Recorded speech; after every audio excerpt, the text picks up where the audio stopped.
Charlotte's Web. Chapter 3. Escape. The barn was very large. It was very old.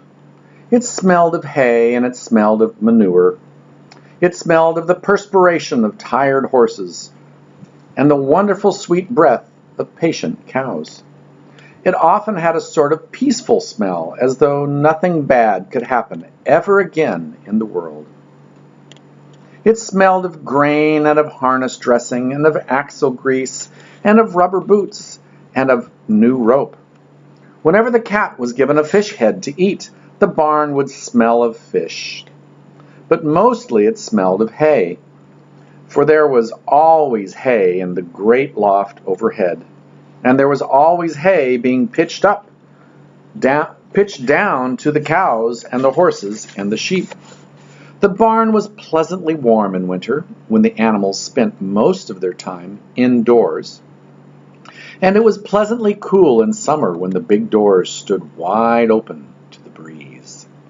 The barn had stalls on the main floor for the work horses, tie-ups on the main floor for the cows, a sheepfold down below for the sheep, a pig pen below for Wilbur, and it was full of all sorts of things that you find in barns: ladders, grindstones, pitchforks, monkey wrenches, scythes, lawnmowers, snow shovels, axe handles, milk pails, water buckets, empty grain sacks, and rusty rat traps.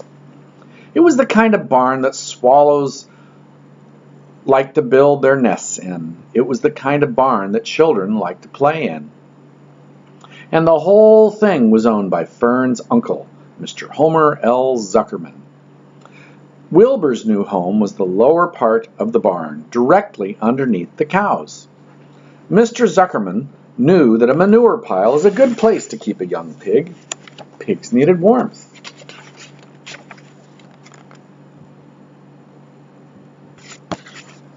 And it was warm and comfortable down there in the barn cellar on the south side.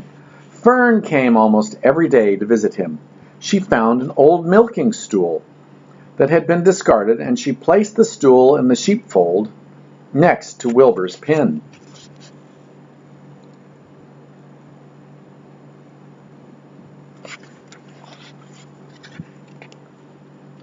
Here she sat quietly during the long afternoons, thinking and listening and watching Wilbur.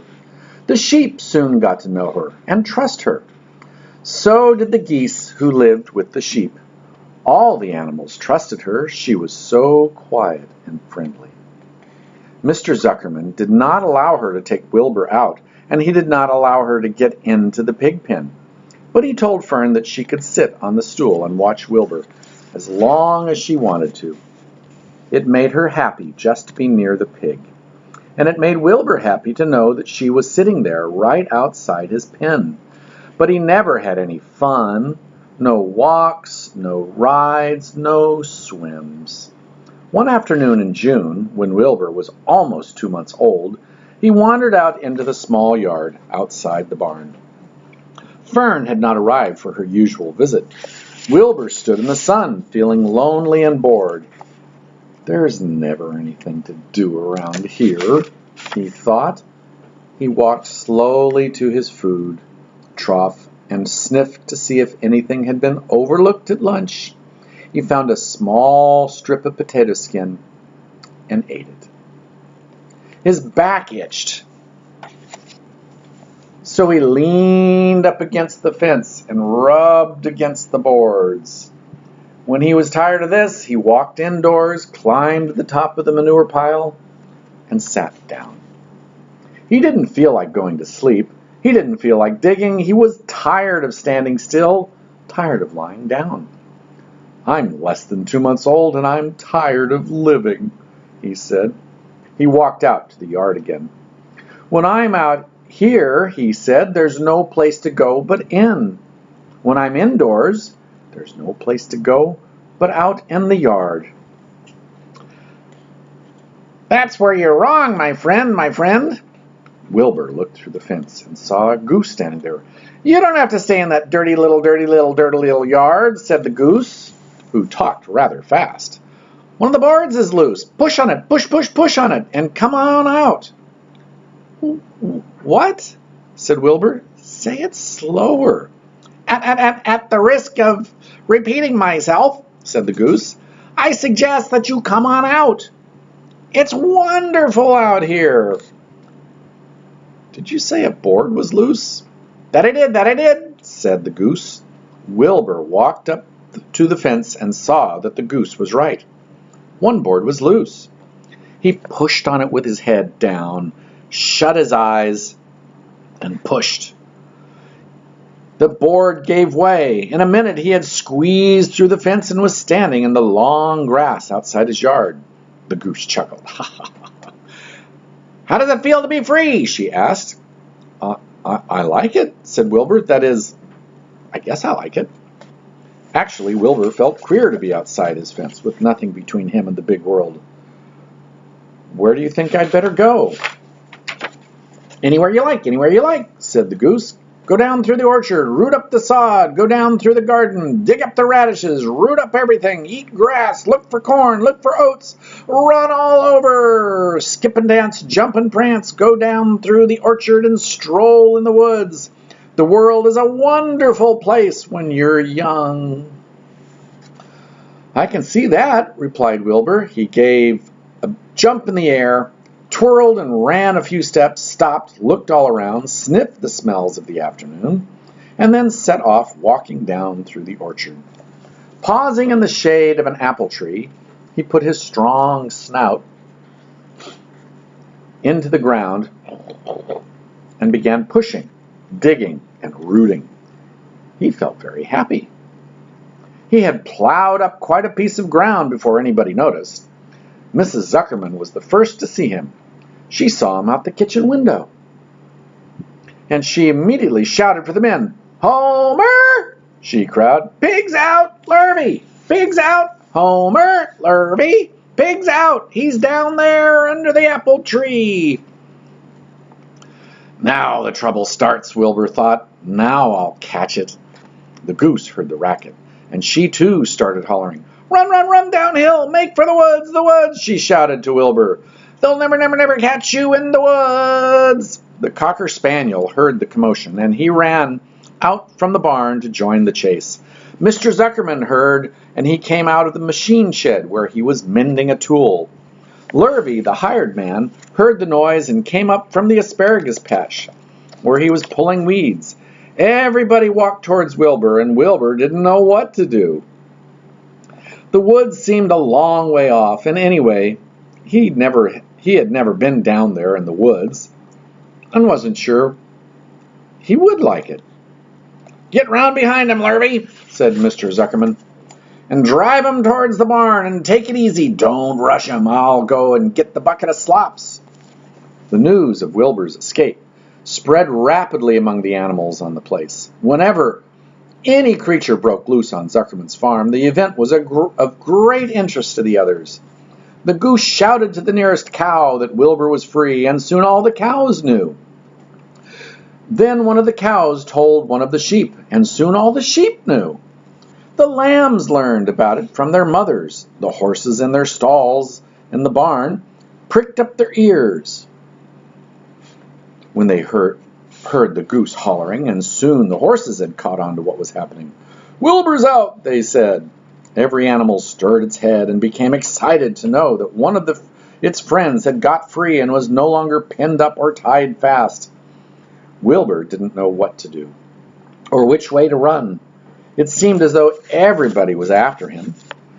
"This is what it's like to be free," he thought. I believe I'd rather be pinned up in my own yard." The cocker spaniel was sneaking up behind him. From one side, Lurvy, the hired man, was sneaking up on him from the other side. Mrs. Zuckerman stood ready to head him off if he started for the garden, and now Mr. Zuckerman was coming down towards him carrying a pail. "This is really awful," thought Wilbur. "Why doesn't Fern come?" He began to cry. Poor Wilbur. The goose took command and began to give orders. "Don't just stand there, Wilbur! Dodge about, cried the goose. "Skip around, run towards me, slip in and out, in and out, in and out. Make for the woods, twist and turn." The Cocker Spaniel sprang for Wilbur's hind leg. Wilbur jumped and ran. Lurvy reached out and grabbed. Mrs. Zuckerman screamed at Lurvy. The goose cheered for Wilbur. Wilbur dodged between Lurvy's legs. Lurvy missed Wilbur and grabbed the spaniel instead. Nicely done, cried the goose. Try it again. Run downhill, suggested the cows. Run towards me, yelled the gander. Run uphill, cried the sheep. There they are, trying to get the pig. Turn and twist, honked the goose. Jump and dance, said the rooster. Look out for Lurvy, called the cows. Look out for Zuckerman, yelled the gander. Watch out for the dog, cried the sheep. Listen to me, screamed the goose. Poor Wilbur was dazed and frightened by all this hullabaloo. He didn't like being the center of all this fuss. He tried to follow the instructions his friends were giving him, but he couldn't run downhill and uphill at the same time, and he couldn't turn and twist when he was jumping and dancing, and he was crying so hard he could barely see anything that was happening. After all, Wilbur was a very young pig. Not much more than a baby, really. He wished Fern were here to take him in her arms and comfort him. When he looked up and saw Mr. Zuckerman standing quite close to him, holding a pail of warm slops, he felt relieved. He lifted his nose and sniffed. The smell was delicious. Warm milk, potato skins, wheat middlings, toasted cornflakes, and a popover left from the Zuckerman's breakfast. Come, pig, said Mr. Zuckerman, tapping the pail. Come, pig.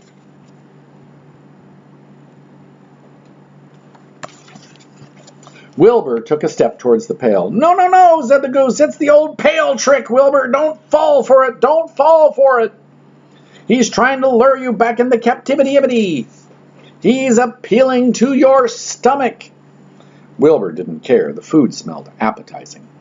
He took another step towards the pail. Pig, said Mr. Zuckerman in a kind voice, and began walking slowly towards the barnyard, looking all about him innocently, as if he didn't know that a little white pig was following him along behind him.